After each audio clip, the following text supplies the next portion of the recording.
Гимназијалците од Струмица денеска ја бојкотираа наставата. Тие се приклучија кон бојкотот на наставата организиран од страна на средношколскиот пленум покрај средношколците од Скопје, Тетово, Охрид, во кои учениците ја бојкотираат наставата. Денес во Струмичката гимназија наместо на класична настава се одржува алтернативни часови.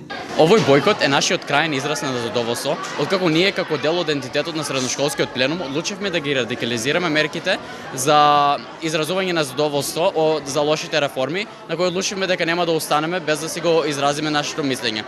Дојдовме до оваа одлука од кога имавме бројни обиди за да се допре до надлежните институции, но не добивме никаков одговор, па затоа и денес бојкотираме настава. Гимназијалците го поддржаа средношколскиот пленум во барање до Министерството за образование и наука и министерот Абдула Кемадеми да ги стопира, како што велат, лошите реформи во образованието, односно да биде вратен стариот концепт на државната матура и укинување на екстерното тестирање за учениците. Веќе 2 месеци уредно ги следиме сите процедури за изразување на задоволство, како што се пратеното писмо до МОН, мирните маршеви, собираната петиција со барање за промени во процесот на полагање на државна матура.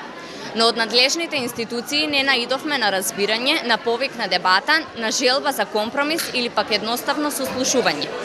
Затоа со овој бојкот крајно го радикализираме нашето незадоволство од ново воведените промени за кои сметаме дека се крајно непотребни, бескорисни и нема да го подобрат квалитетот на нашето образование и нивото на нашиот интелект. Министерот Адеми предвадена ги повика средношколците да се вратат во училишните клупи и дека во зависност од неговата агенда ќе може да се усогласи термин за средба со средношколците, независно од тоа дали ја бојкотираат наставата или не.